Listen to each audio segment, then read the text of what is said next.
Good afternoon, curling fans, and welcome inside the Pittsburgh Curling Club and the championship draw of TropiCurl 2025. My name's Trevor Matthey here with you for this, what should be very exciting event. Two great teams going to go at it here this morning, and we are going to jump right into the action.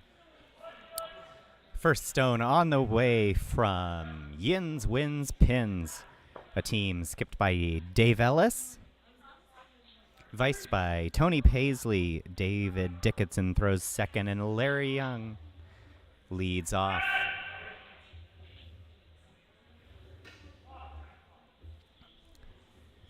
And a center guard there, right away from Yins.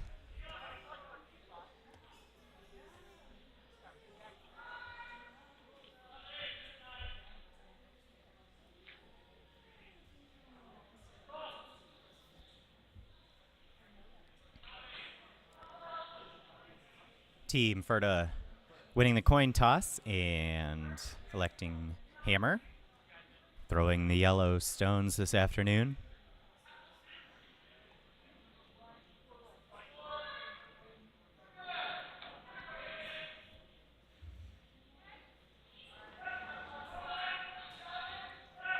Ferda, a team from the Bucks County Curling Club, skipped by Chris Mahoney, viced by Wade Norquay, with Dan Pearson throwing second and Vinny Burzy throwing lead.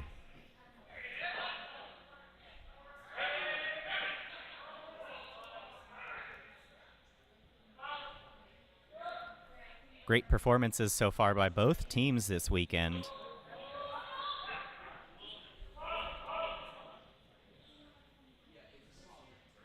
Both teams did have to battle a little bit, though, to make it into this A event final.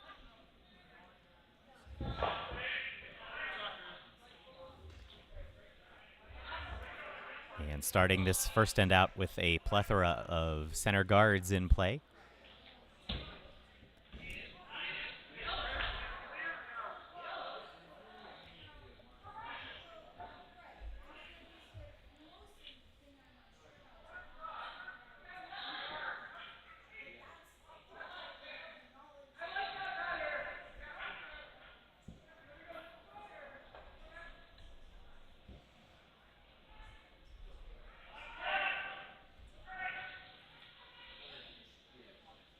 Well swept there by Ferda, able to take that rock and promote their own guard up into the top 12.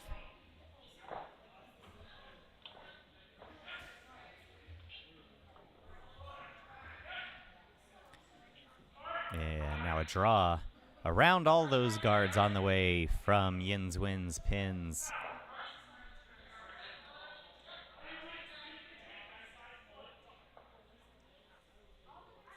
But this one doesn't quite have the mustard needed to get all the way around there, and it's going to come up short as a guard.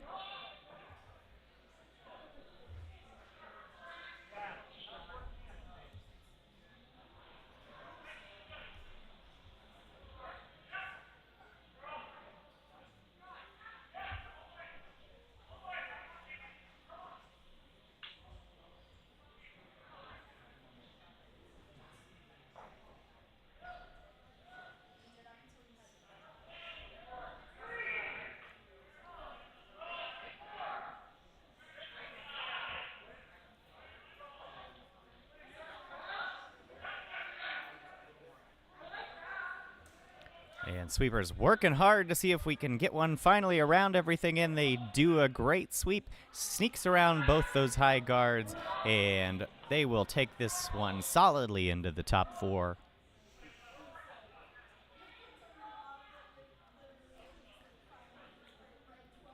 Always takes each team a few shots to get going early in the first end, trying to feel out the ice. A fresh scrape just before this draw, so the ice will be different than the draw that both these teams played to get into this event. So they'll have to use a few rocks here just to try to find the speed of the ice in the line for this draw.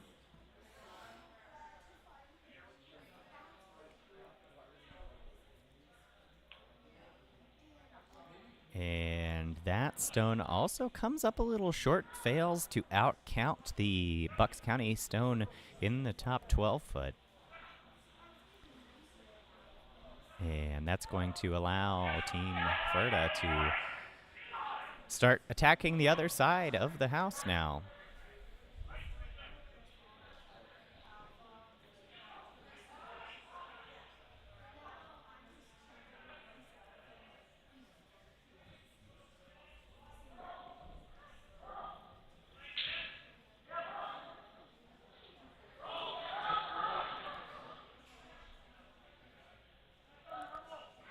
Trying to push this one hard, this second stone here from Dave Pearson. And will get it into the 8 foot. Does sit slightly open, but really of no consequence as Dave Ellis here looking to try and promote his rock.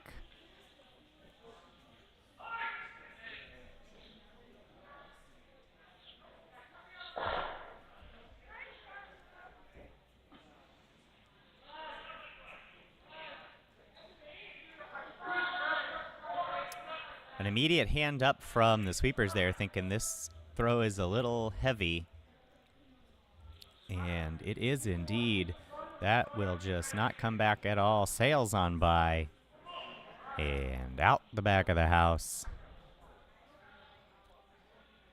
And now a guard call immediately from Chris Mahoney.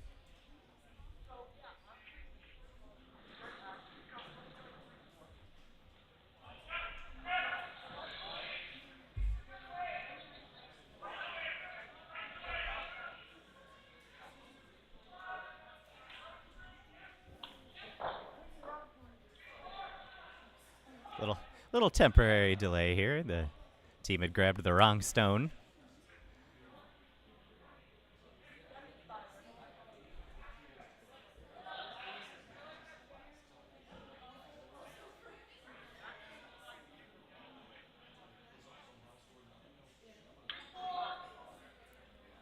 Now the stone's on the way.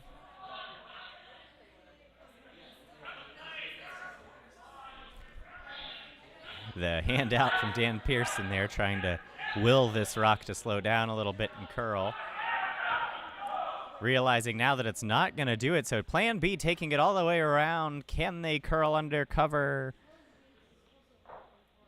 They do successfully just sneak under all those pile of guards up there. Probably a little deeper than they would like to, as that's opened up really a few more options here for our friends from Canada.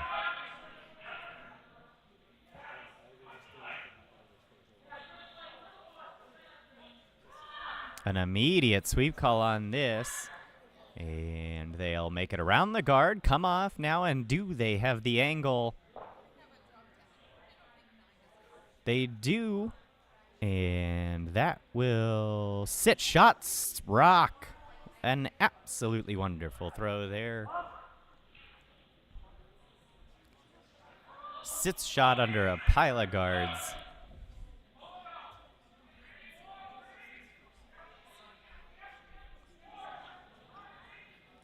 And let's see what Wade Norquay can come up with here.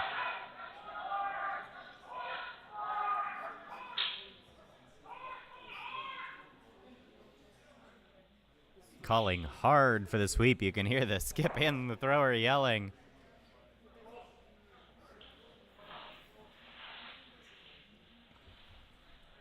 Not exactly the shot they were looking for there, but does open up some room for them potentially to work with. It's a lonely stone there for Jens Windspin sitting in the 4 foot. That rock, sitting shot, but if it goes away, 3 or 4 more Bucks County stones might be out counting it at the end of this here. So skip Dave Ellis going to see what he can do here to get some more red rocks in play and yellow stones out of play.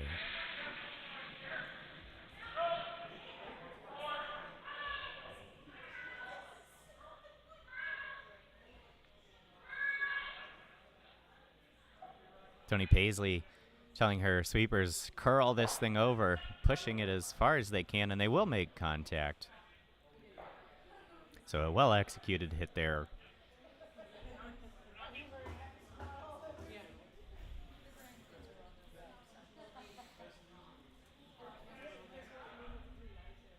And strategy there for Dave Ellis being that you now have a second rock in play, out counting two of the other Bucks County stones,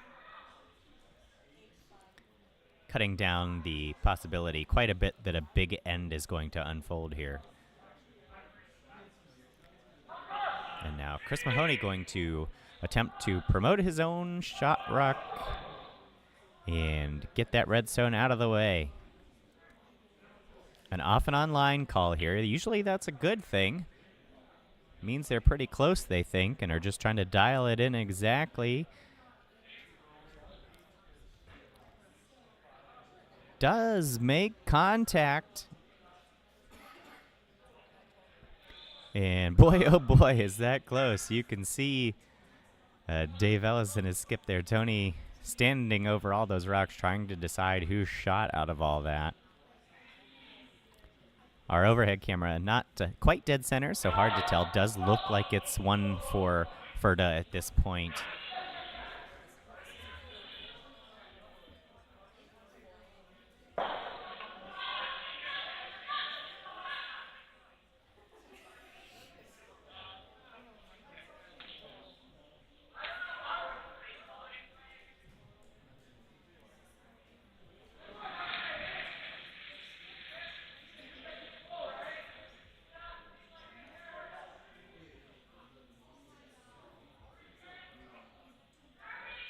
Sweepers on this immediately. Now coming off, just trying to dial it in. Back they go. Off and on again. Usually that means they think they're pretty close. And now they're going to take this all the way down. Sneaks just around the stone from Bucks County there. Now it does look like potentially it's still one for Ferda at this point.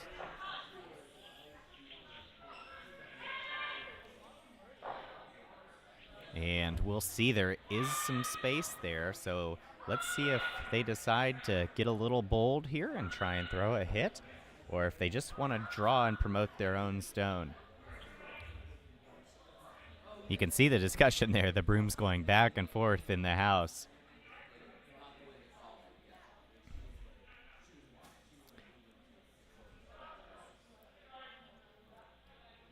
What they're saying here is if they can get around that high red guard, they have the opportunity to come in, hit this red stone, and it'll go into that stone and potentially double them both out.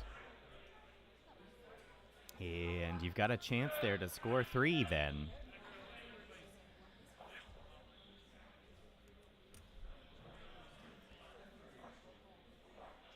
And that does look like the call. So knowing that they're sitting 1 and making any contact with those reds here will basically be of no consequence to you. They're going to play aggressive and see if they can get 3 right off the rip here in this first end.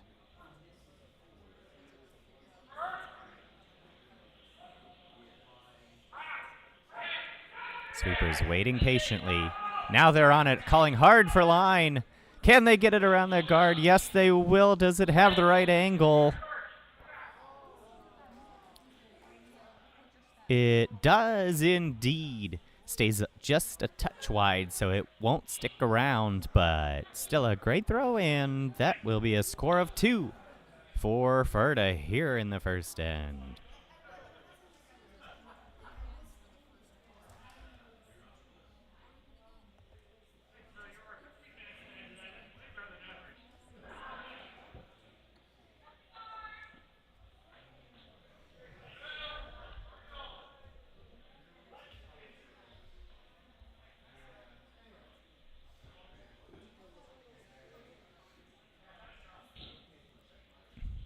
Thanks so much to all of you watching out there with us on YouTube. Feel free to jump into the chat there. Let us know what you think of this game, who you're rooting for.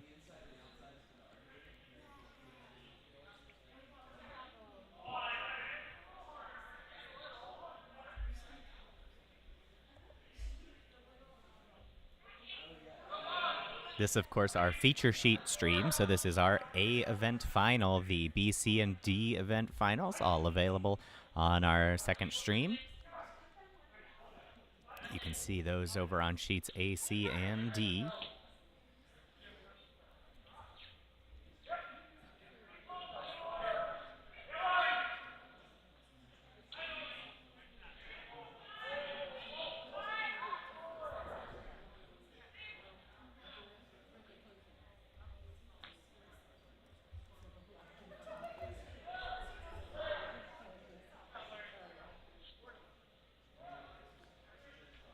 Our action on the other sheets so far, we have Team Breeden from St. Catherine's Curling Club in the C event final over on sheet A, playing against Vegans with Cheese from the Bucks County Curling Club. On sheet C, our D event championship. More Bucks County curling going on over there. The Blenda and Team Fannin, both from Bucks County.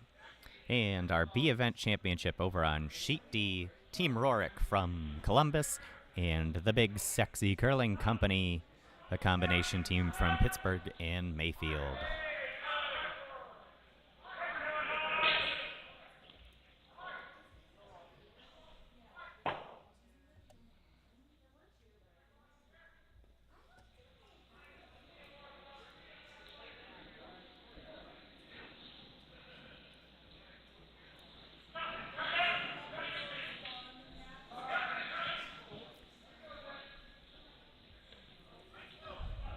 So in the second end here, and again, all the action so far, as it typically is in these higher level final event games, playing to the middle.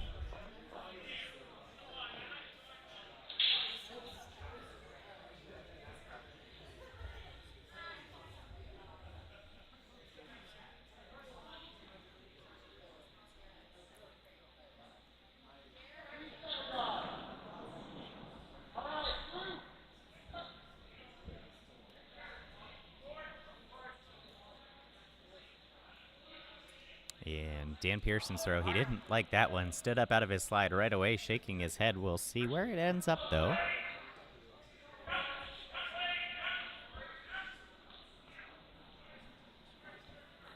Sweeper's on it hard, trying to take it over into that pile of reds, but hold it straight enough that it's shot stone. And a solid freeze there makes the little bump. Looks like they are indeed shot stone for the moment.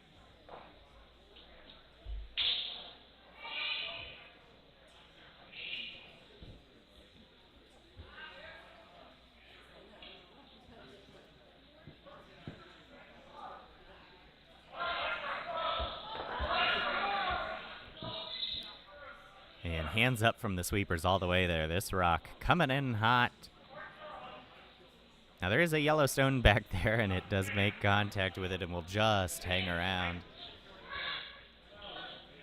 So a back 12 biter there for Yins Wins Pins. And you never know, those rocks can be pesky when they just hang on back there. You never know what can happen as the end unfolds.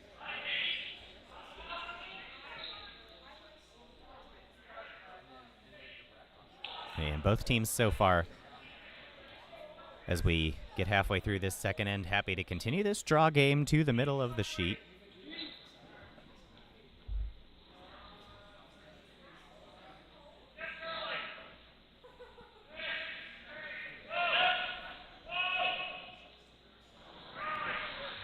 Just a slight rub there on the second rock from Dan Pearson, and it'll settle just in the back of the forefoot.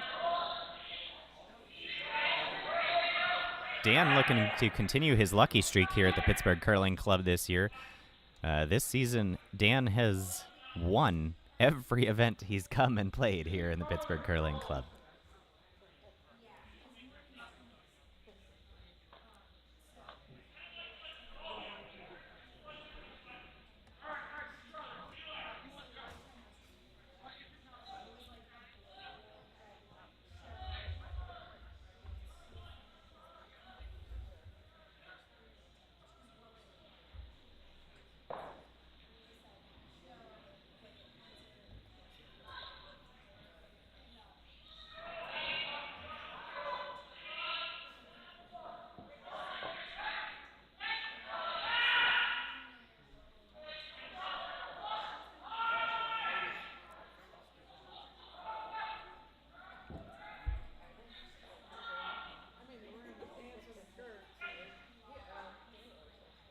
And another draw to the button here. Wade Norquay piles another Bucks County stone up in the middle, trying to make it hard for Yins Wins Pins to put together any kind of big scoring end here. So far, every game that Yins Wins Pins has played has unfolded in a similar manner.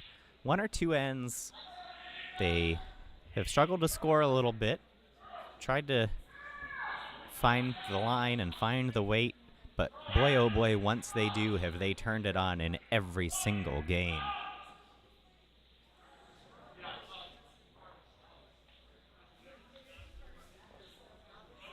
And following along those lines, that rock just a little wide and a little heavy, doesn't come back over to the button. And that'll leave Ferda with a chance to put yet another stone in play.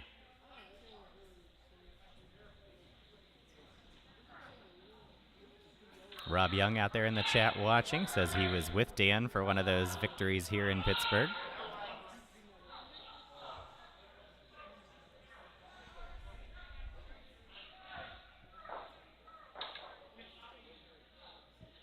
The Pittsburgh Curling Club and the Bucks County Curling Club, great partners. Both clubs regularly send multiple teams to each other's events. Make our 4.5-hour drive across the state there.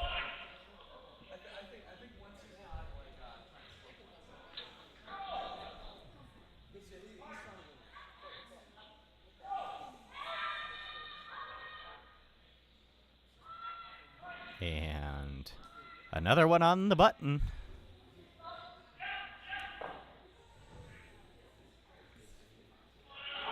So we'll see if Tony Paisley can make an adjustment here. Just missed on her last one.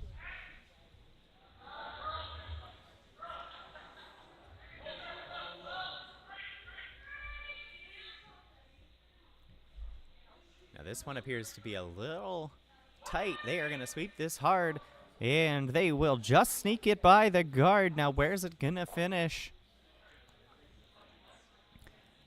And well thrown there. Able to jostle those yellow stones around just a little bit.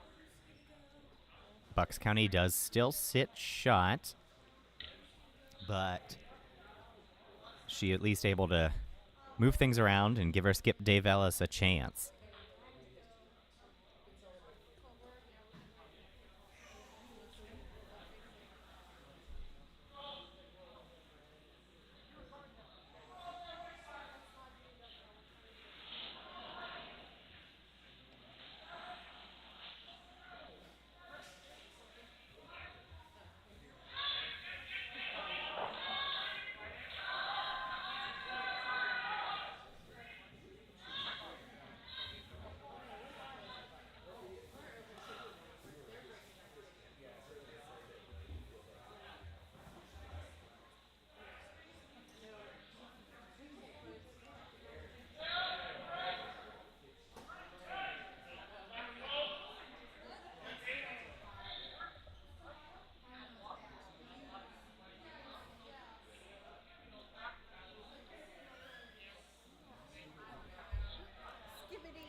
So calling for a guard here, hoping to block any type of raise. And well placed. Almost touching the center line. That's as good of a spot as you could put that.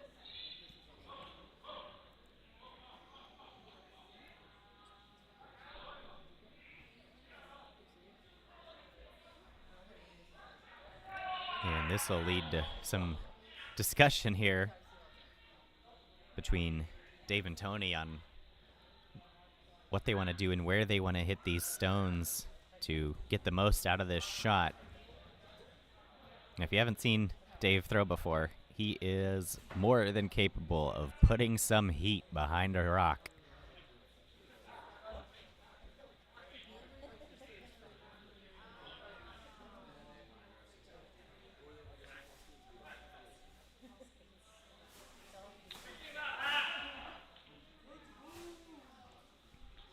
Taking very minimal ice here. And Dave with a huge slide and a fireball coming down the ice.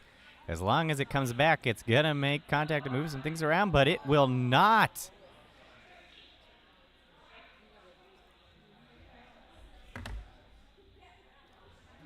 Nothing you can do there at that weight, unfortunately. Once it's gone, and that one just did not come back.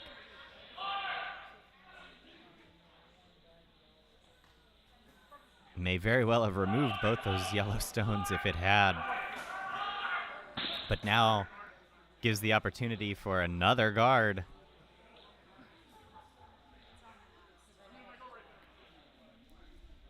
And we'll see if Chris Mahoney can deliver.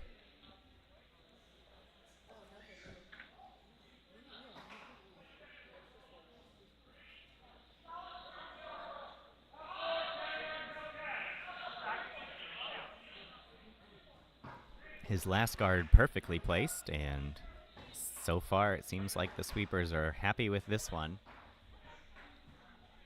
Just trying to make sure it's settling down in a line next to their other two, and it does so perfectly. So Dave will not have another opportunity at the hit he just threw. And with Ferda sitting at least one, hard to see much of a path here for Yins Wins Pins to score. And you can see what they're looking at there is just making sure they're even second so that they don't give up a steal of 2 here.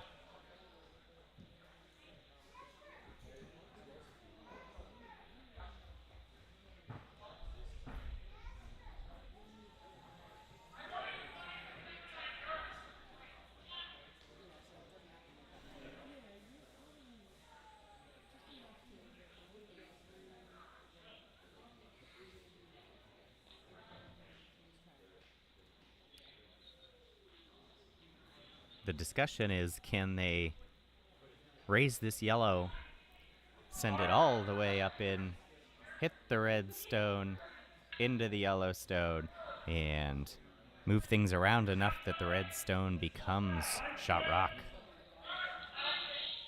This is a long raise, though, and very difficult. But I have seen several times this weekend Dave pull this shot off, so we'll see if he's got another one in the bag. Just some gentle cleaning here, and now they're on it hard, hard, hard, and it's going to over-curl.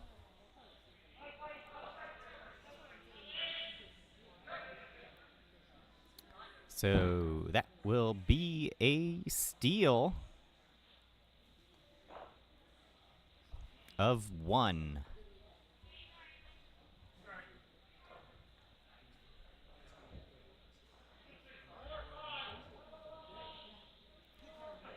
So as we move into the third end, Ferda gets a good start off to this game.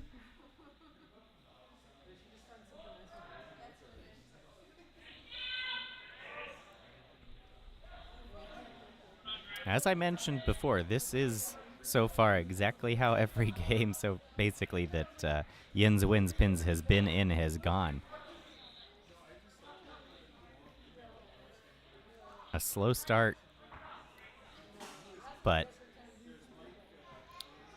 usually in the third or fourth end, they find their way. So we'll see what they can come up with here and see if they can course correct a little bit and get on track.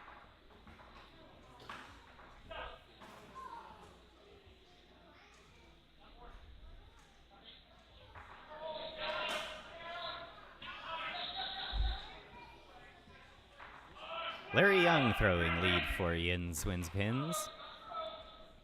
And attempting to curl around that center guard.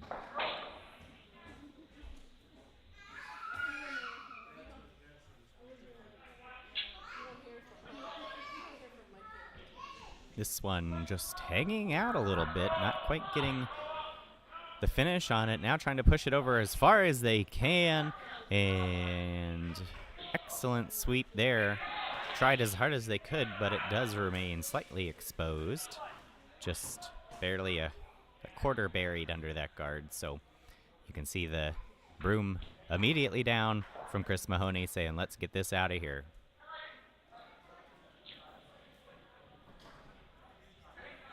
If you catch a glimpse of the back of Chris's jacket, you'll see it says May Honey on it. That is not his last name, although I'm told that he has started to respond to it quite often now. Misprint on his jacket showed up like that and decided to just stick with it.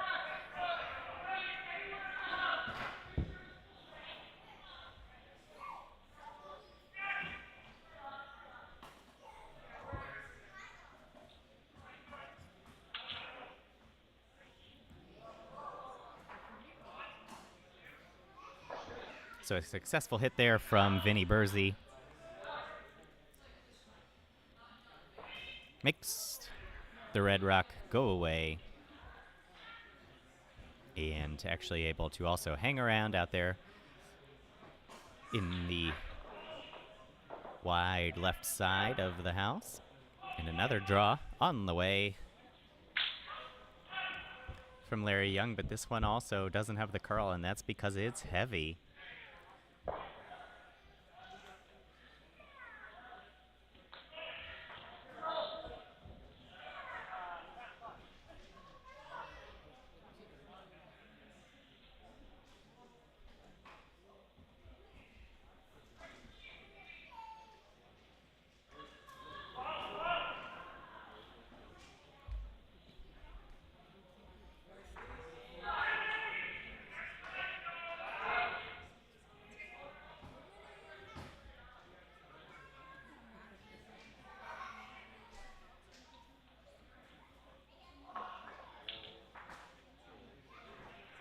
And now Dan Pearson attempts the center line draw.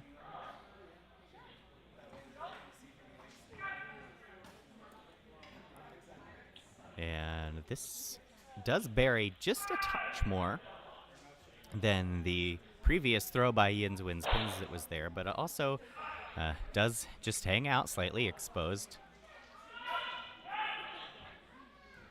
So a lighter weight throw coming here from Yins Wins Pins second, Dave Dickinson.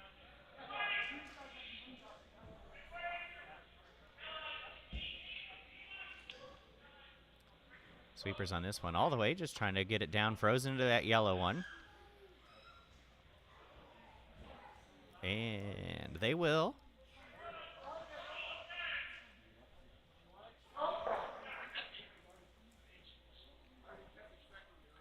That's the shot they wanted. Now we'll see if they can put together an end here out of that.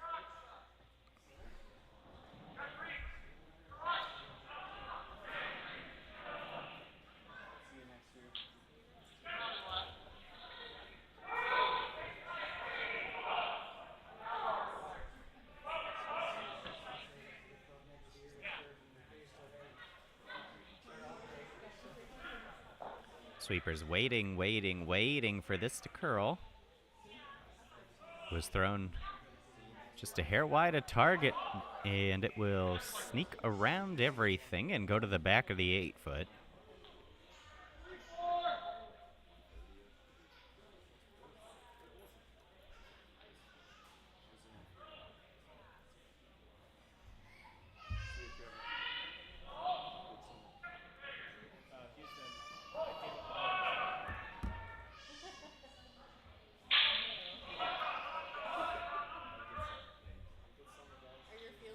the ice has been pretty quick here all weekend, and seems like, again, both teams struggling a little bit here to find the line with that faster ice.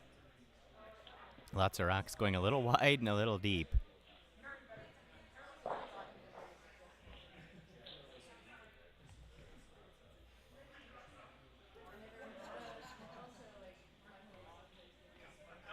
A misfire there, and now Chris will call for the top 8 stone here.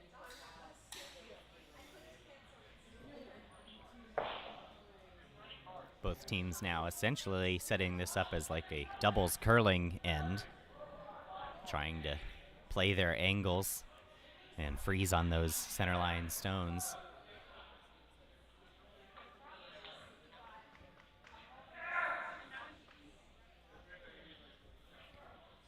But again, this rock will sail on by.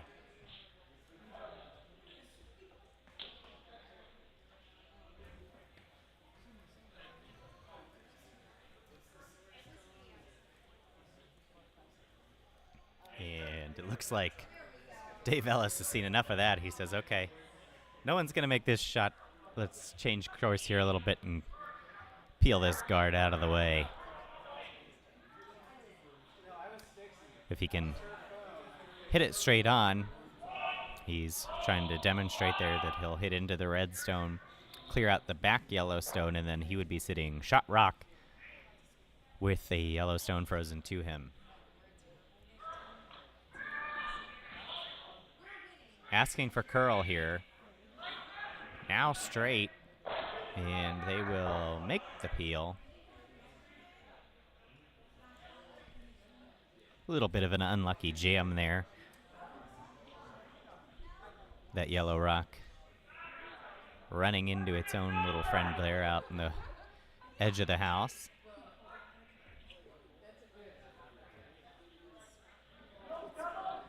But if you're Yins Wins Pins, you're happy now to have that space to work, knowing that you can hit into your own stone and be sitting at least 1, potentially 2, and have an opportunity to still even potentially put together an end of 2 or 3 points here.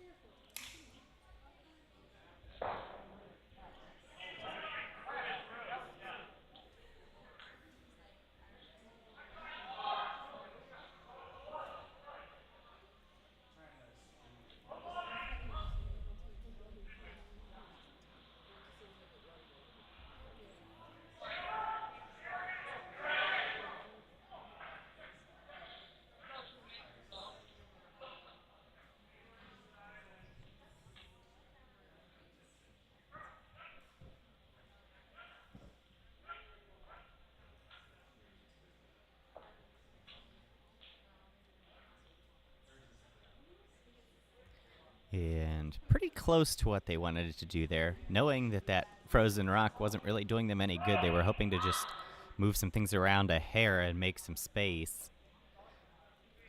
Probably not quite as much space as they would have wanted.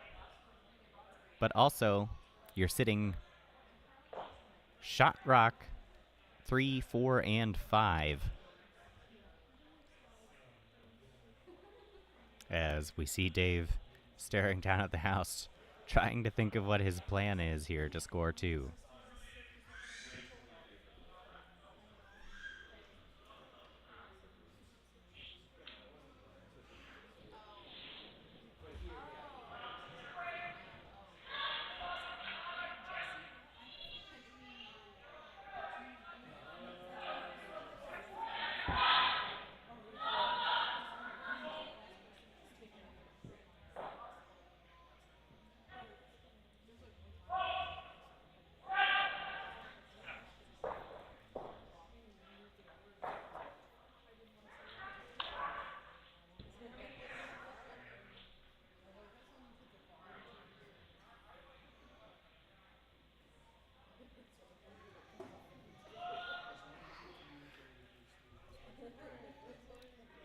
So the second of Tony Paisley's rocks on the way here.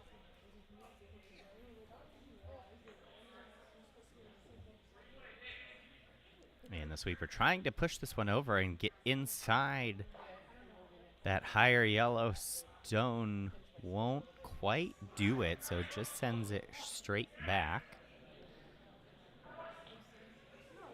And that throw will continue to be outcounted by all three of those Bucks County stones that are in the 8-foot circle.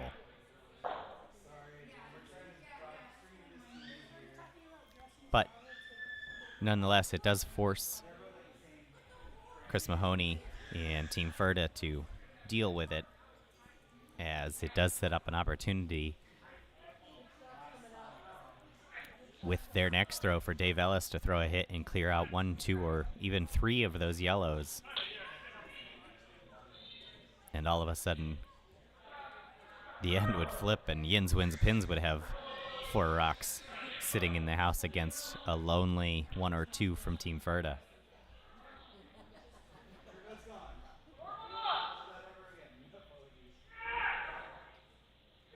So you hear the call, normal up, so plenty of speed on this. And even then, they're going to have to sweep this hard to make sure they make contact. So they will clear out 1. I don't think that was the stone they were intending to hit. I think they believed that would stay a little straighter and make contact with the red rock out there in the 8-foot, but nonetheless, they do get rid of 1, although now this sets up a little better end potentially for Yins here. And Dave's going to immediately go after that shot rock. Try to clear out 1, if not 2.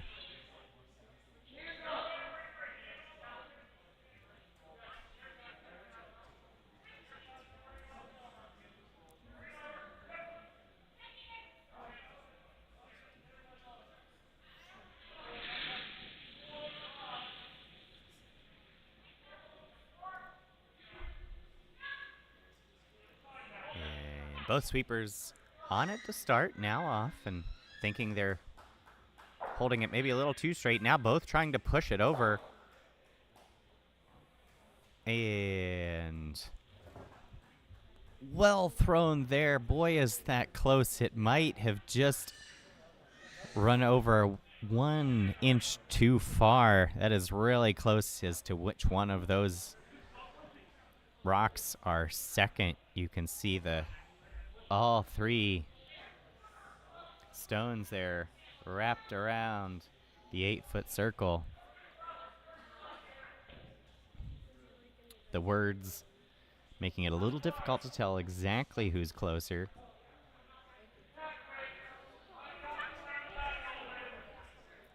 So any of those rocks really could be shot rock at the moment.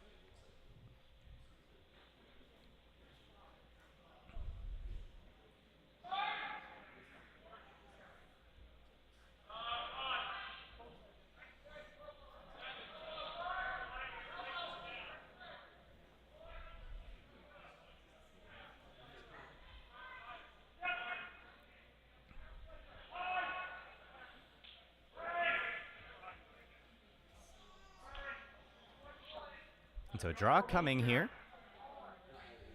from Chris, knowing that he can put this just about anywhere, and it's going to force Dave to deal with that rock and that rock alone. And if he's able to freeze onto his own stone in the back 8, he can almost guarantee that he only gives up 1 here.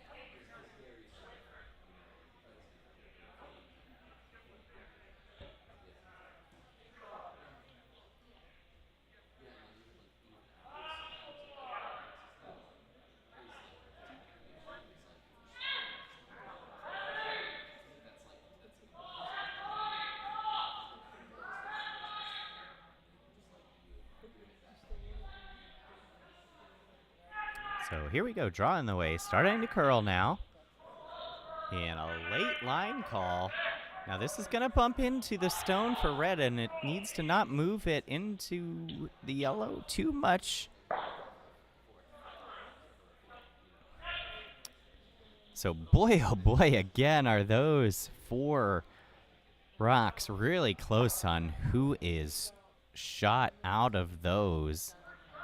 And this rock that Chris just threw also even lined up on a perfect spot where if Dave were to dead nose it, it's not even a guarantee that he would be shot after that.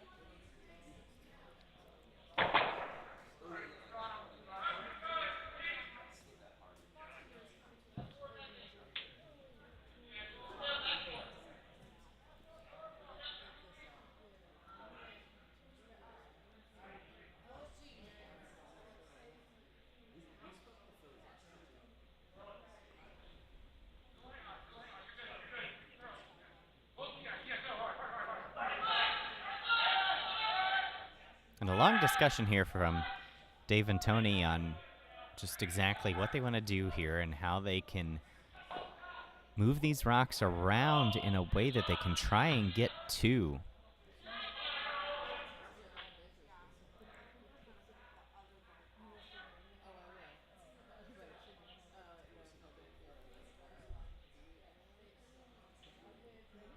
If you're out there on YouTube and in the chat, let us know what you think.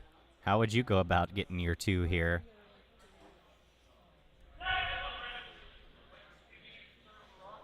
Or do you just draw for 1?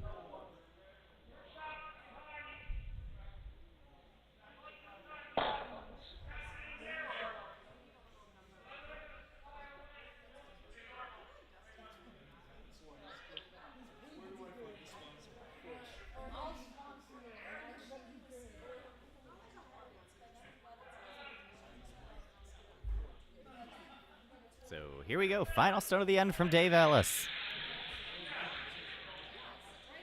The hit is on the way.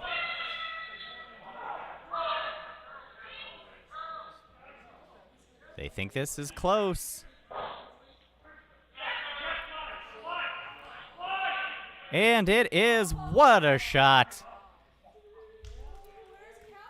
Dave Ellis with a perfect hit there, rolls his stone on and takes 2.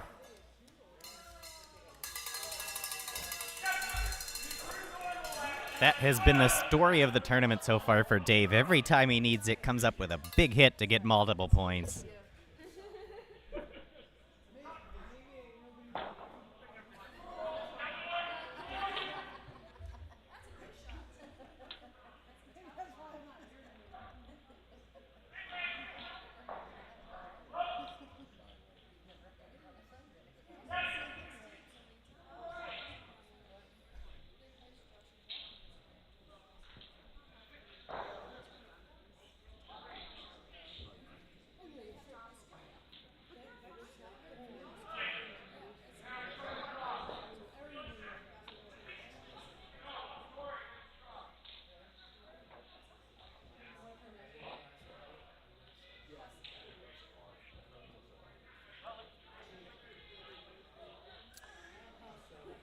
And again, I can tell you from experience, as Dave's team was the one that bounced my team out of this tournament. This is the story of the tournament for them.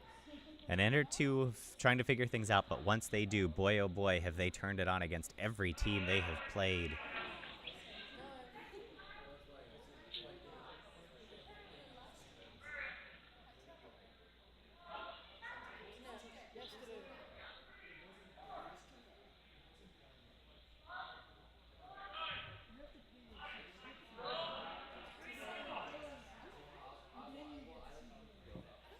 And with the center guard in place from Larry Young, the team from Buck selecting to try and go right around it.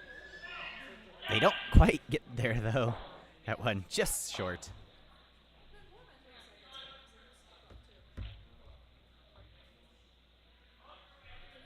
And now with essentially 2 center line guards in place, Dave Ellis selecting to have Larry try a draw here and get one right down into the top 4.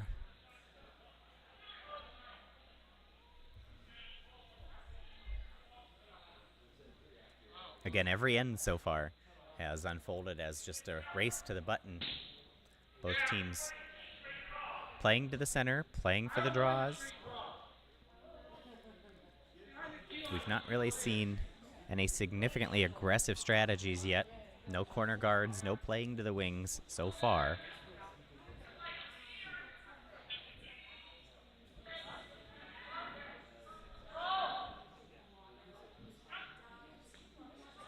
Now you might be asking, if you're newer to curling, how is throwing a shot right to the button and trying to score conservative?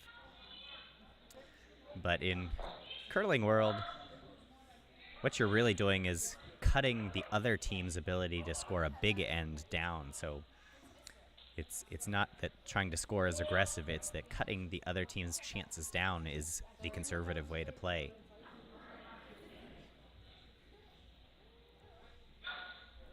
The risk is, as we see here, when you leave your draw a little exposed, you leave the other team a chance at a hit and roll.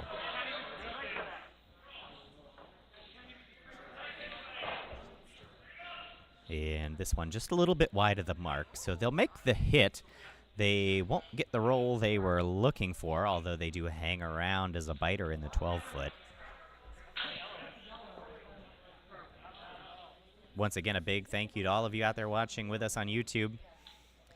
This is the A event final for TropiCurl 2025. We do have 2 streams available, so you can check out the B, C, and D event finals over on our other stream.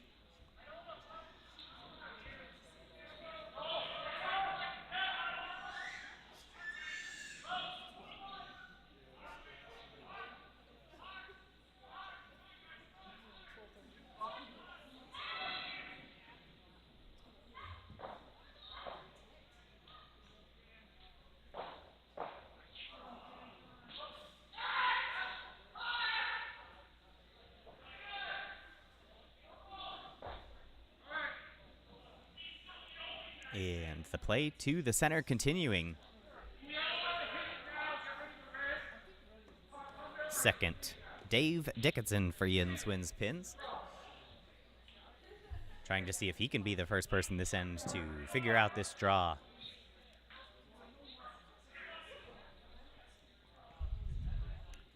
Now this one is closer, and now they're trying to push it over under cover. Is the weight right?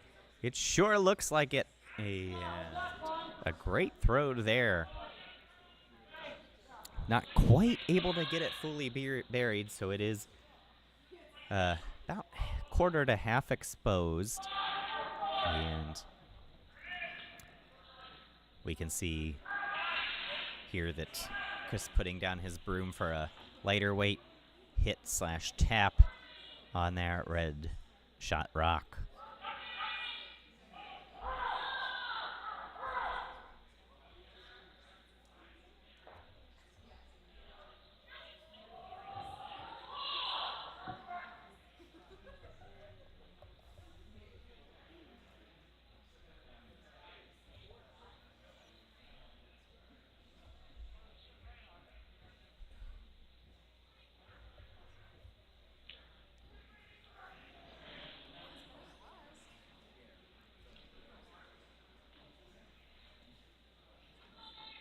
And successfully done there, and now Tony Paisley going to try and return the favor.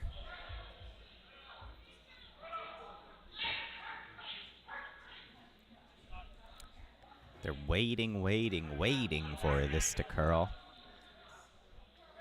Now it's moving. Just trying to line the weight up just right. And taps just off nose. Promotes Team Ferda up into the 4-foot circle, but sets up Yins wins pins in a good spot to limit the damage for the end.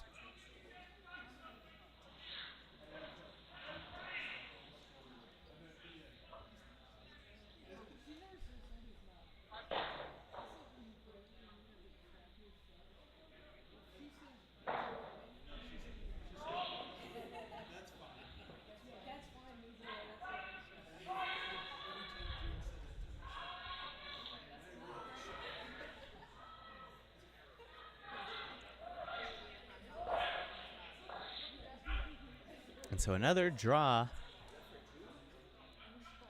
on the way here.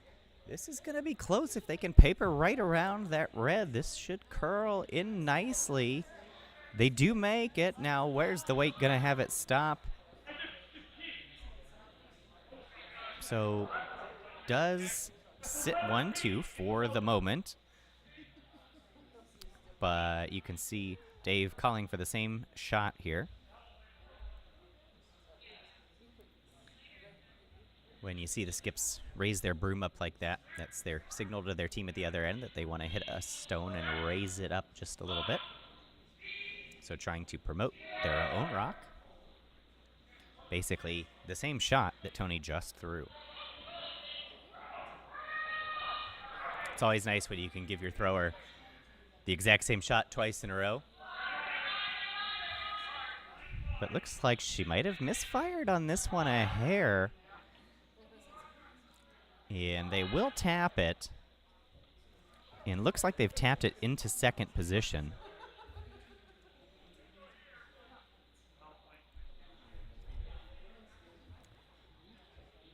So all in all, a pretty good result there.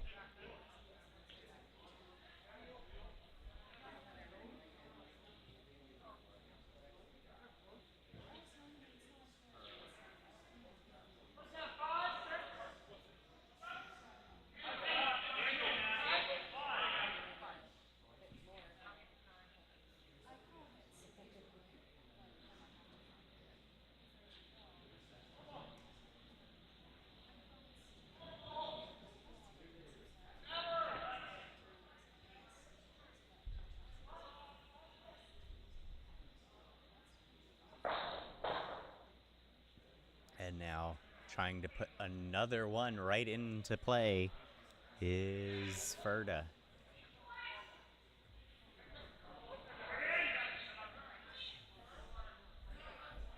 This one settling down,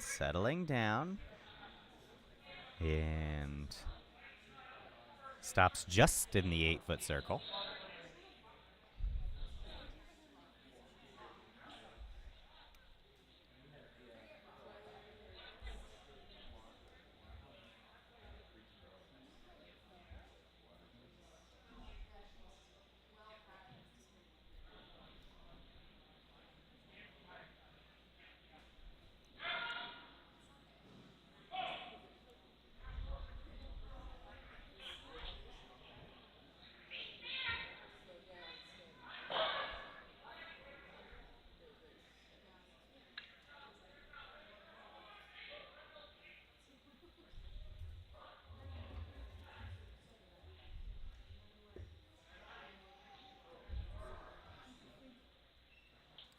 So when Dave sees a hit opportunity, he usually takes it.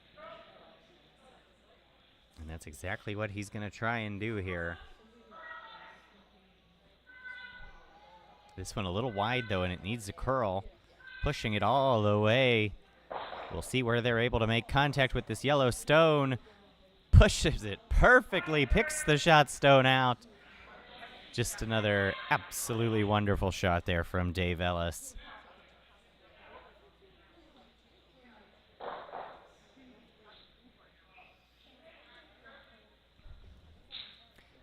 And you have to love their discussion there and their decision on weight, too. Dave knows he can throw 6-7 second rocks if he needs to, but choosing to throw a little bit lighter there, closer to the control weight, put it in his sweeper's hands. And at that lighter weight, they're able to just push it over enough to get the shot perfectly lined up.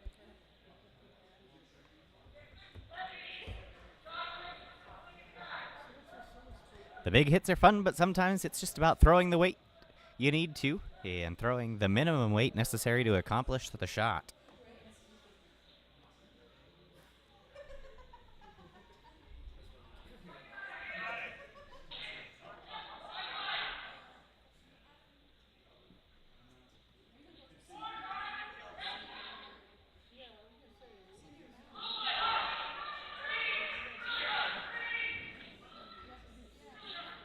This does leave potential here, though, that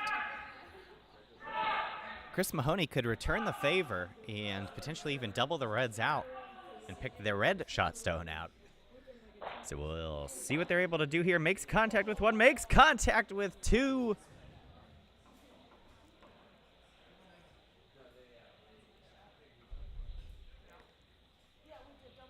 And back-to-back successful great throws by both skips.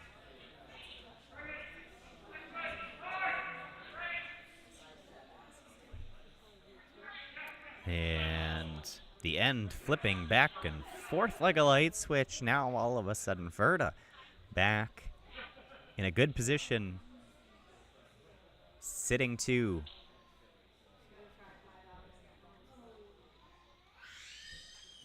So this will be another hit call here coming from Dave. Fires this one out, trying to hit that outside stone and bounce over. Will this have the right line? No, it just doesn't. And an unfortunate leave there, as that's going to leave Verda a chance to throw a lightweight bump, just make contact with the slightest little bit of that stone and score three.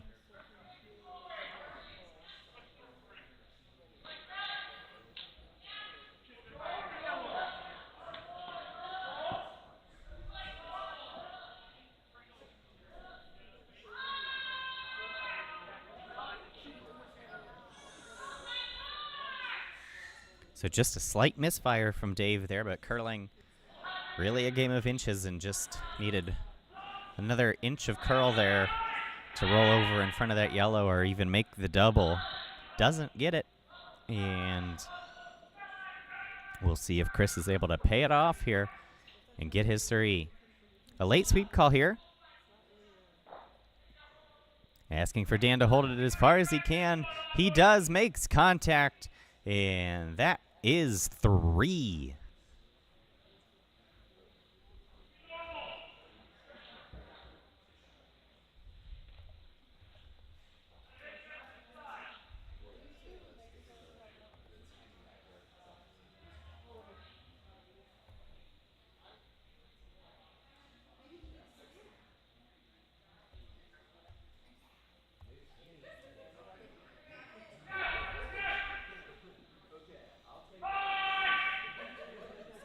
So boy, oh boy, the pressure on now as we head into the second half of this championship match.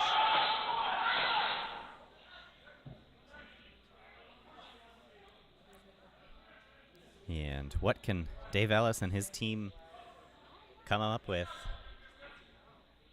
to flip the script here of the second half?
And we see a switch in strategy here now. Dave, seeing the way all these ends have unfolded as all the play was to the middle. And we see the first corner guard of the game in play.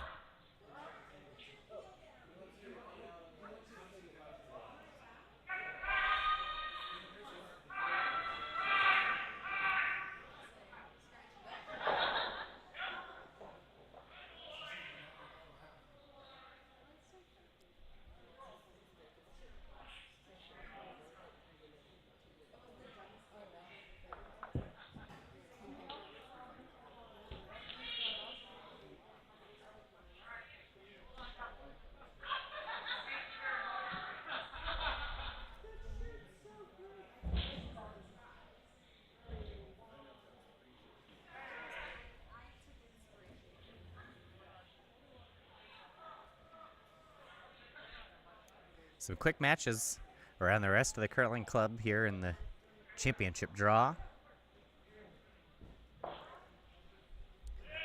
Our events over on sheet C and D have already wrapped up.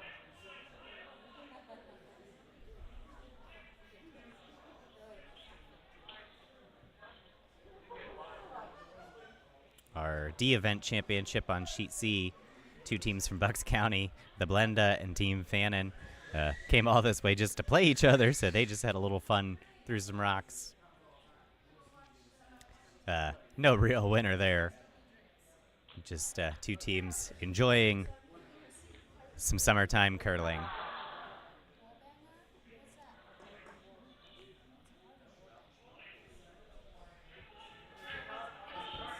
Over on sheet D in the B event championship, a win for the Big Sexy Curling Company from Pittsburgh and Mayfield over Team Rorick from Columbus. And over on sheet A, we have a 5-1 lead for Vegans with Cheese from the Bucks County Curling Club over Team Breeden from St. Catharines.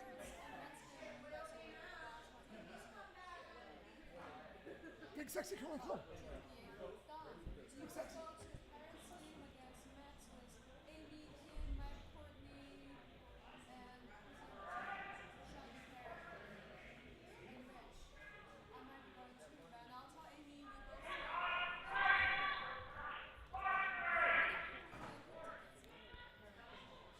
So Ferda sitting 1 undercover here and attempting to put another one right on in there. This one heavy, but it gets a little rub and slows it down just a hair, so it'll stop in the back of the 8-foot.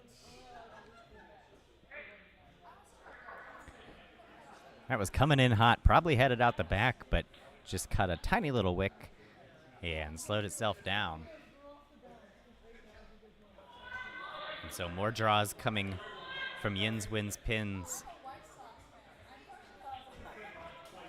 This has been a strategy they've used several times throughout the tournament,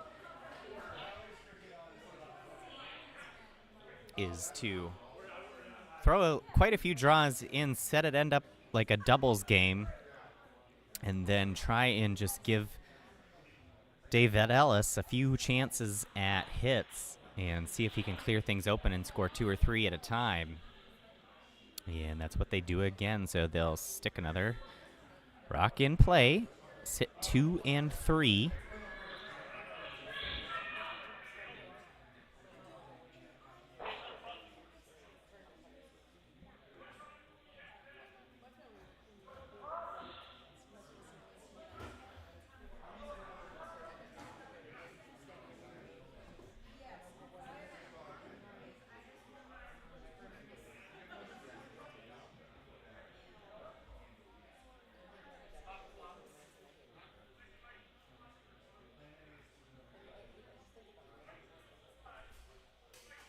And a good bit of discussion here between Chris and Wade on what exactly the plan is to make sure that nothing crazy happens here.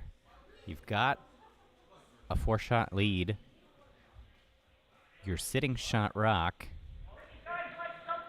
And you want to make sure that they don't have a chance here to set this end up the way they like, giving Dave the chance at those hits to move things around in the house.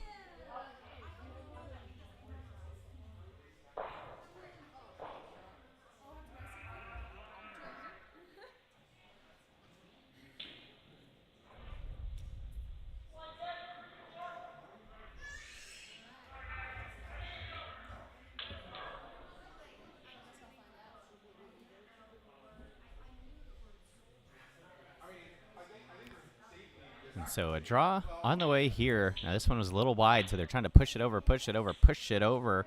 They will just clear the guard.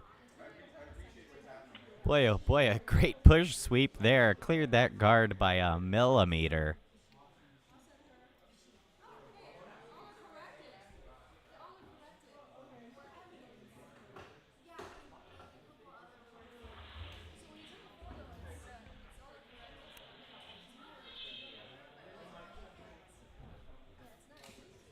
And now decision time here for Yins Wins Pins.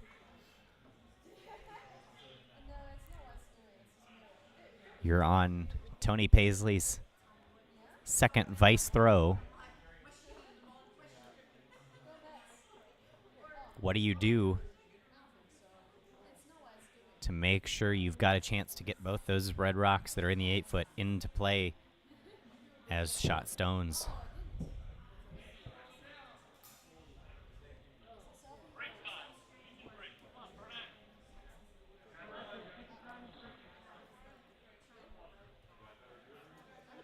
Thanks again so much to all of you out there joining us on YouTube. We appreciate all of you joining us on this Sunday afternoon. A dreary afternoon if you're here in Pittsburgh watching. A long and rainy weekend here.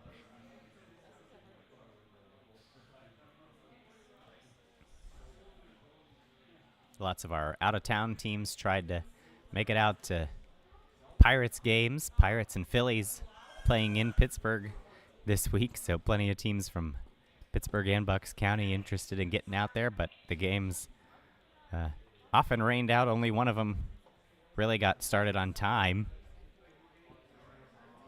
One of the games didn't start till about 10:30 at night.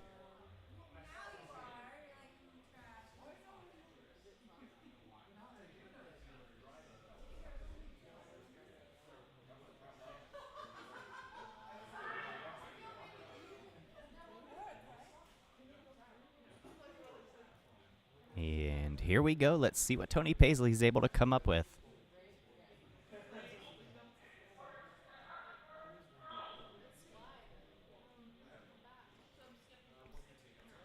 Dave asking for curl here and a push sweep all the way. This is going to make contact with the guard.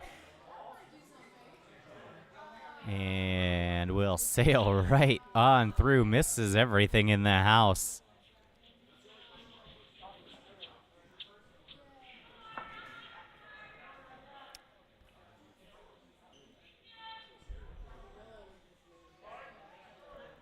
Again, the ice this weekend here in Pittsburgh, plenty of speed all weekend long, so really no margin for error on your line. If you are just a touch wide, it is not going to come back.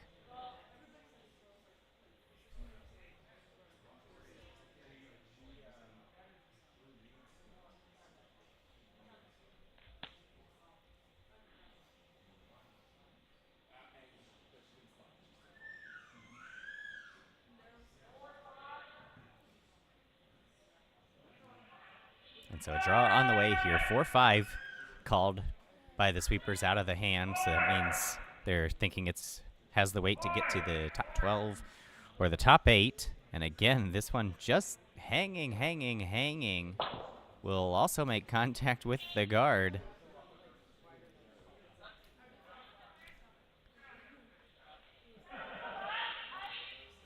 And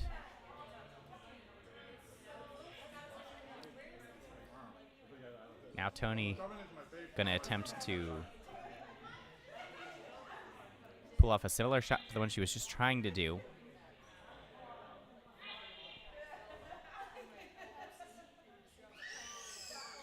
You're in a tough spot here because ideally you'd like to get more of those center guards out of the way, but they're also the only thing protecting you, so they're limiting your access to get that rock out of the 4-foot, but they're also keeping your 2 rocks safe. This one a little bit lighter weight, really asking for our sweepers to work hard. They're going to get around the guard. Do they have the angle to stay on the outside of the Yellowstone? The inside of it, excuse me. Yes, they do get inside it, bounce it off. And boy, oh boy, that works out pretty well.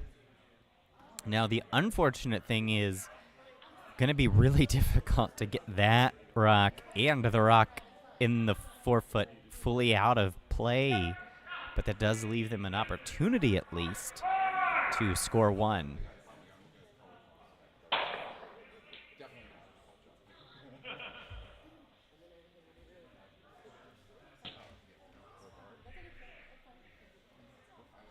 for those of you out there watching with us on YouTube, we hope you'll give us a like, subscribe to the Pittsburgh Curling Club channel, help us out with those wonderful social media algorithms.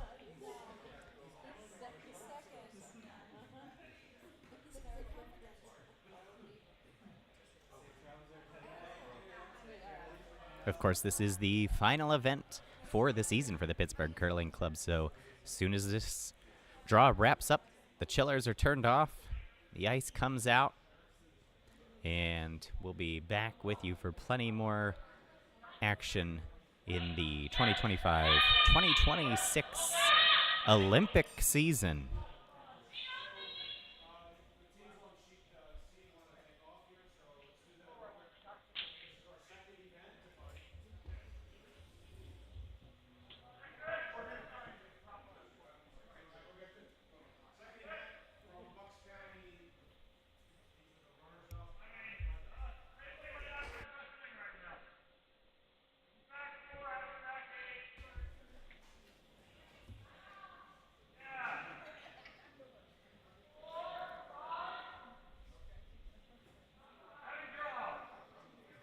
Thank you, Jay, watching from Calgary, Alberta, Canada.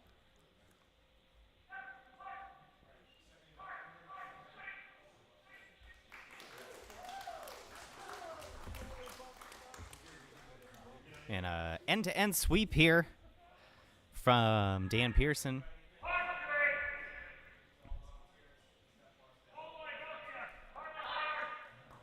And boy, oh boy, that's in a tough spot.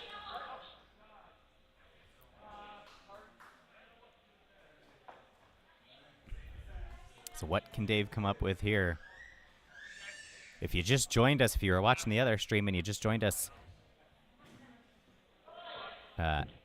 Dave Ellis 2 ends ago able to make a absolutely masterful double to find a path to the 2 points they have. But otherwise, it has been all Ferda so far.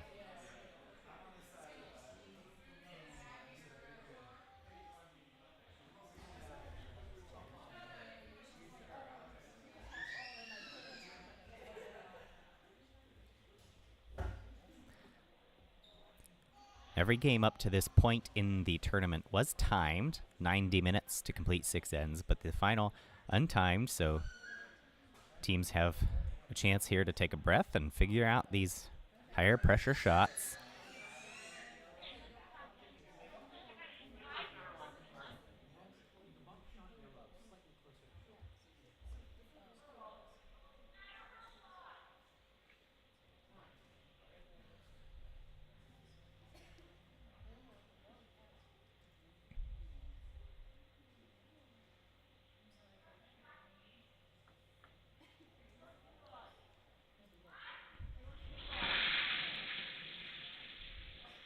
And Dave gonna fire a bullet here.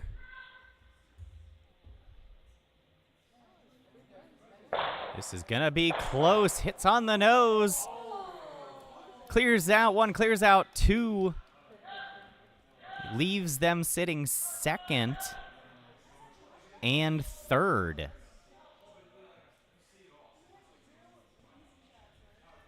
So again, that has been the way this team has played quite a bit this weekend. Just throwing draws, and then letting Dave go after it.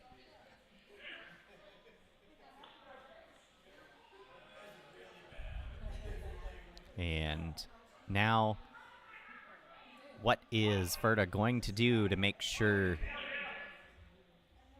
their rock that currently sits shot can stay safe? Or to make sure they put another rock in play that is shot. There might be just a little bit of space here. There's enough curl you could come through and draw that way. It would be really tight and a tough sweep call.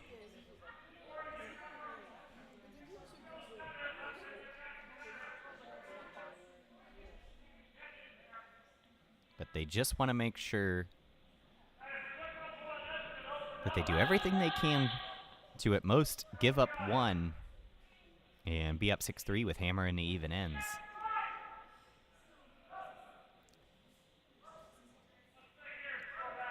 So he called for line, then he called him off. This is close. They're going to make it between the guards, I think. They do clear the red guard just barely, and just like I said, they use that space, make it through. Now, how heavy is it? And it's perfect. Stops in the top 4. And if you're Dave, how do you ever get that out of there? Even throwing a draw to out count it would be tough. To come in any hotter, you're flirting with both those guards even more. But he really has no choice. So a pressure throw there from Chris Mahoney, and he delivers.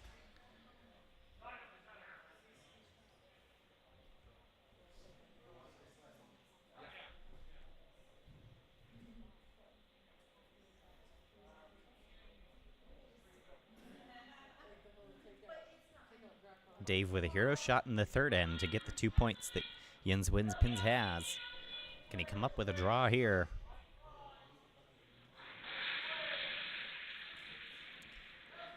Just to make sure they get one. Sweeper's waiting.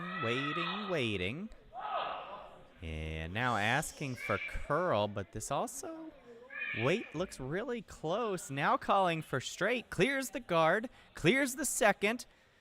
This is going to be close. Will it stop where they need it to? Curling. Makes contact with the yellow, and he does it again. A fantastic draw from Dave. Puts it on the button. Shot rock. And scores a point they desperately needed there. 6-3 in favor of Ferda.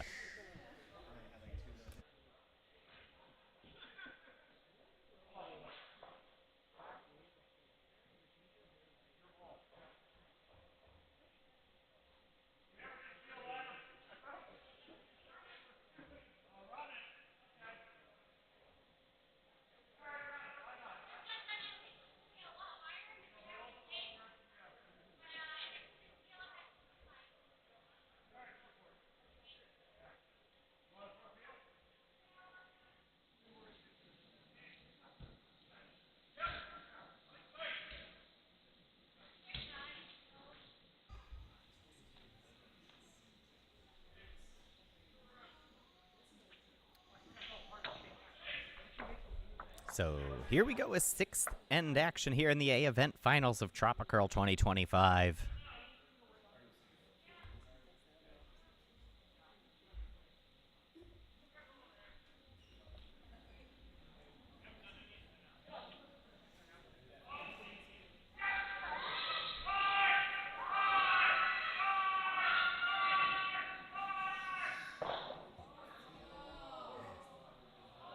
You can hear all that yelling. That's coming over from Sheet A.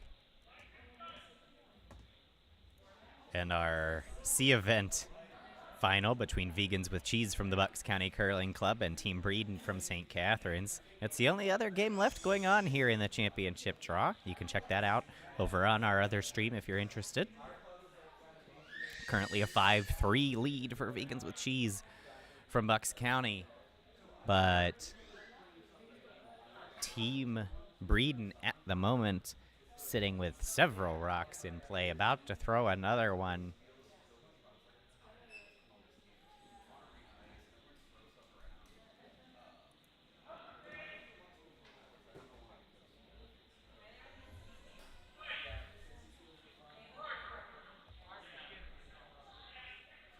And so here in the 6th, as we saw last end, a change in strategy. Both teams for the first 4 ends content to play to the middle. And here we see Ferda electing to go to the wings.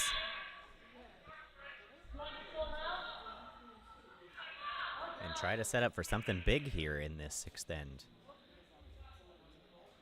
Double staggered centerline guards from Yins Wins Pins. 2 well-delivered stones from their lead, Larry Young.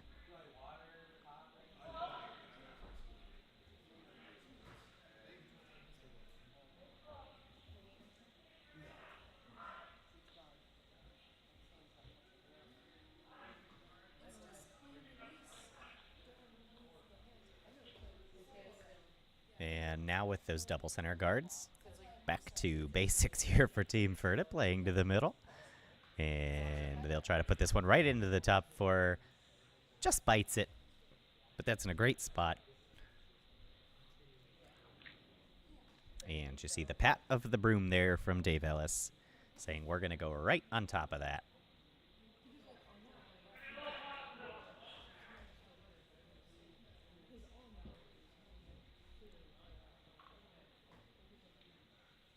Sweepers waiting patiently.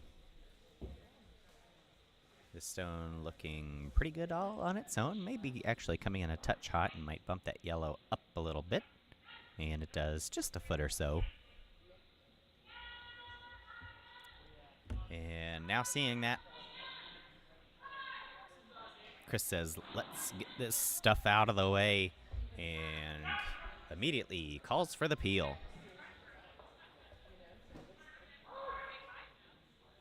This is going to nose. So just a hair more curl than they wanted there, and actually gets on the nose, sends that stone back, but not really a peel, as your guard has just replaced the guard that was there.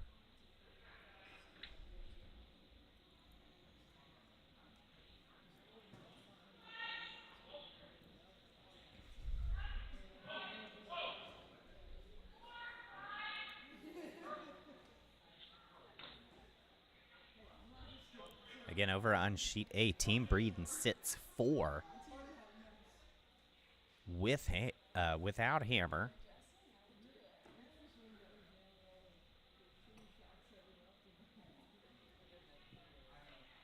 And with a bunch of guards in the way, so they've got a chance to steal a massive end here.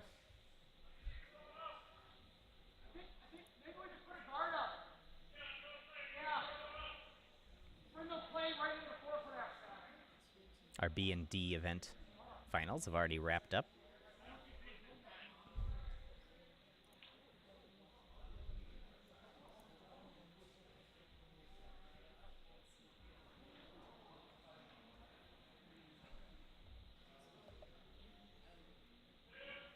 And here we go with the second stone from Dan Pearson.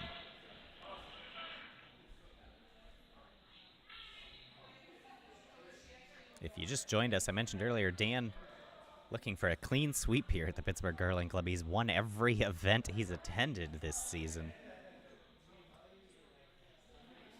And successfully puts a guard in play.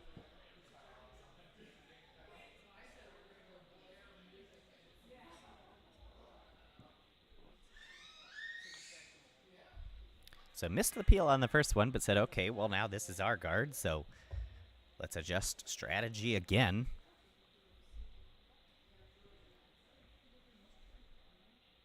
And as is the case so often in curling, you've got a plan and you start every end out with a concept of what you want to do, but it doesn't always unfold that way, and the best skips are able to adjust on the fly and figure out a new strategy, sometimes even on a shot-by-shot and rock-by-rock basis. So sweepers here, sweeping hard to get around the guard. They just do. And the question now is just, what is the weight? And the sweeping to get around the rock added a little more weight than they wanted to that throw, so it settles in the back 12. And that will leave Ferda continuing to sit one with hammer.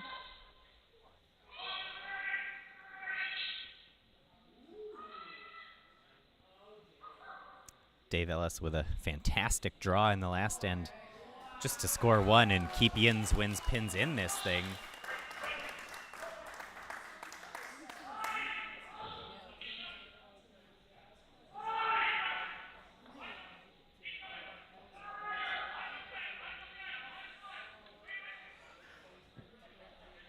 And another draw, just going to sneak around the guard. Some excellent sweeping here. This one, the weight better, so they're going to continue to stay on this all the way. Bury it as far as they can, and they stick it just in the back button.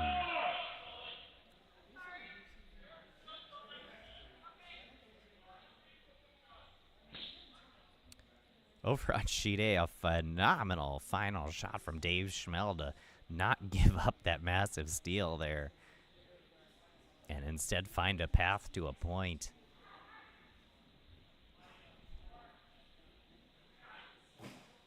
That game now has the Bucks County team in the lead, 6-3.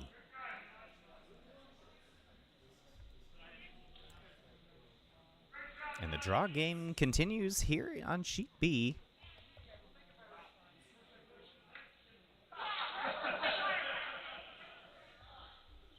Again, this one heavy. So tried to help our sweepers out a little bit and not make them hold the line so hard, but in doing so, sends it right on by. Now, they may have been trying for a lighter weight hit there as well. Not exactly sure. It's hard to tell with the line for both those very similar.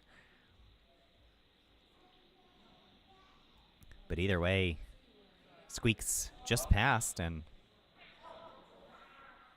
now you're letting Ferda continue to set up here. Already sitting 2. Looking for a guard here, I think, although this one really floating, so they're going to take this all the way in and actually try to be sitting 3, which they do successfully. Now it is peeking out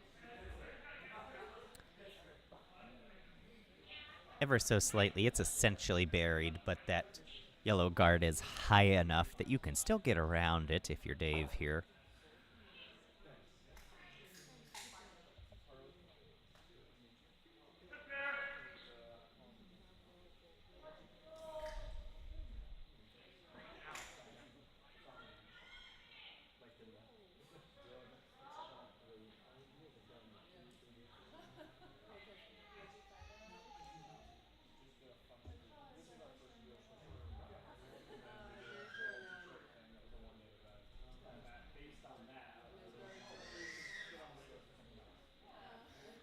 Now, again, these final games are untimed, so 90-minute clock to finish. 6 ends throughout the Bondsfield, but this final event untimed and allows teams to have a chance to think through the strategies here. And boy, oh boy, Dave has needed every minute of that so far. Every end for him setting up as a pressure situation.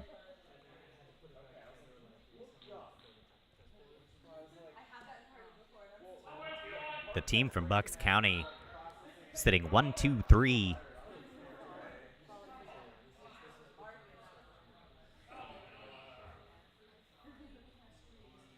And at some point, Dave's just got to be thinking to himself, like, what do I have to do to just have a nice, easy draw or something with one of my shots?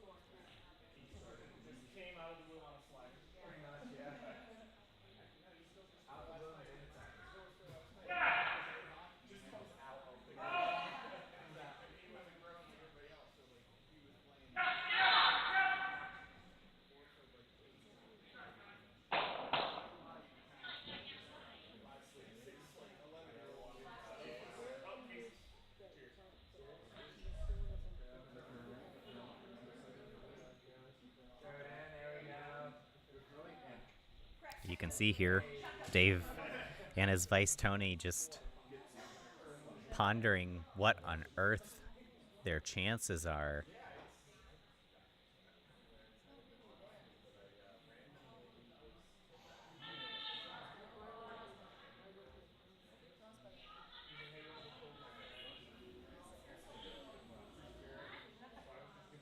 Now, Dave's draw game has been really great all week long, so he certainly has a chance here to just come right on around, draw underneath, and get shot out of it, and it sure seems like that's what they're looking at.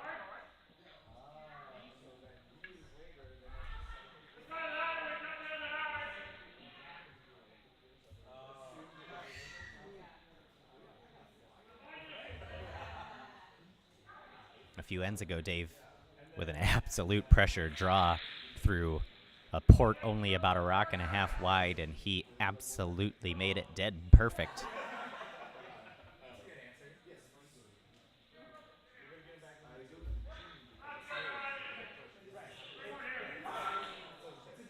So a late sweep call here, asking for line. This one curling quite a bit. Can they hold it around that yellow stone? You have gotta go. And they cannot. Now they do freeze to it, and likely it looks like out counts one of the Bucks County stones.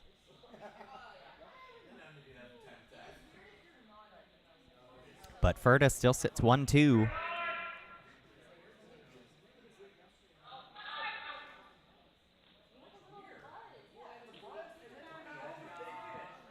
And I think that's exactly what they're saying is, you know, now our third one not quite counting, so what can we do to promote it? And is that worth the risk of leaving the other side completely wide open and giving Dave another chance to try and bury one?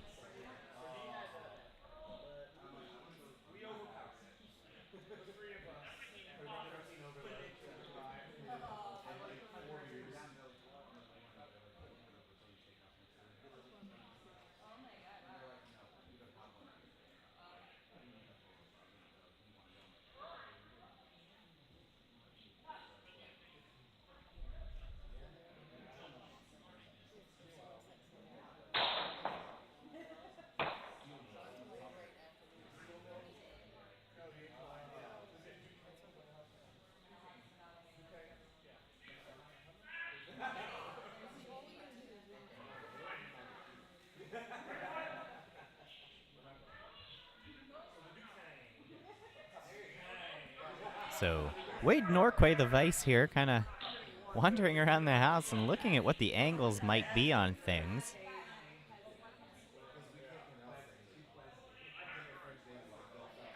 But it does look like they've settled on a shot here.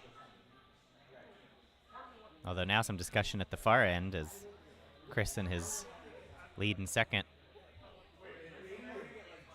maybe not quite on the same page as to what the plan is.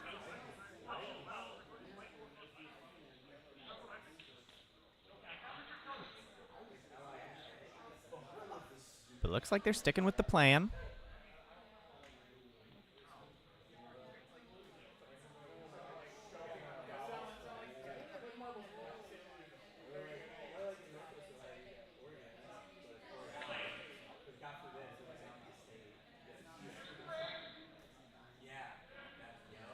The call 2-3 by the sweepers out of the hand, so they like the wait for a guard.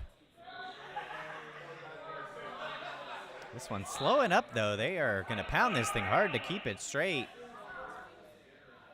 Boy, oh boy, they got to get on this just to get it over. It's a 19-second rock, but they do.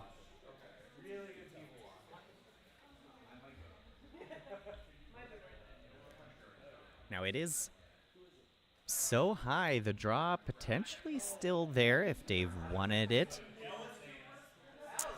He has been the king of the in-off this week.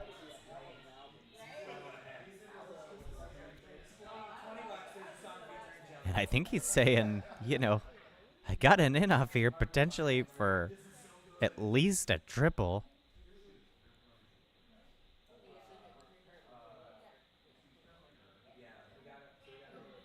If there's anyone here this weekend that can pull this shot off, it would be Dave Ellis.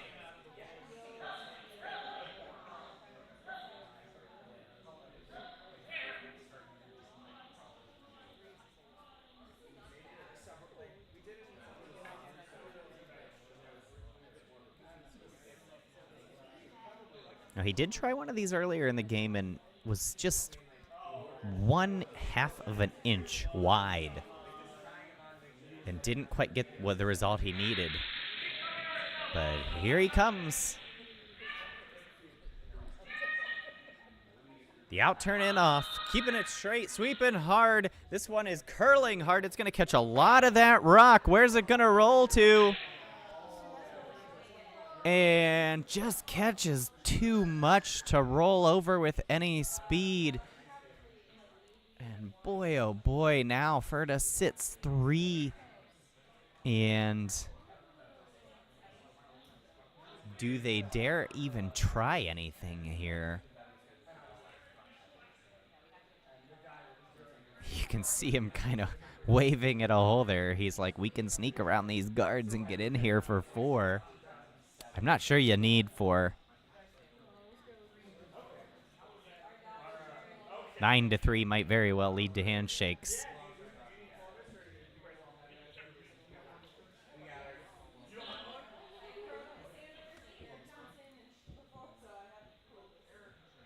Over on sheet A, the team from Bucks County sitting with a 5-3 lead. And currently sitting 2. However, the team from St. Catharines, Team Breeden, does have hammer.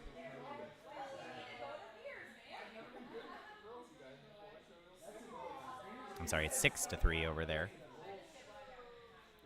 And a throwaway here, and that's going to be it. That's going to lead to handshakes. So victory for Team Ferta from the Bucks County Curling Club. A well-earned and well-deserved win. Both teams played absolutely wonderful all weekend. The clean sweep for Dan Pearson wins every event he came to at the Pittsburgh Curling Club this season. And wow, just what a great game there. Some pressure shots by Chris Mahoney. And Team Ferta just playing great end-to-end as a team, delivering really every time they needed. And unfortunately for Dave Ellis and his team, every end just an inch or 2 away from having a really great chance, but that's the way curling goes sometimes. So that'll do it for us here. TropiCurl 2025, the A event, comes to a close. The C event is still going on over on Sheet A, so feel free to jump over to our main stream there if you'd like to catch the end of that. We thank you so much for joining us out there in YouTube. Thanks for being part of the stream. We appreciate your support of curling and support of the Pittsburgh Curling Club. And for Pittsburgh, I'm Trevor Matthews saying thank you so much. Have a wonderful day.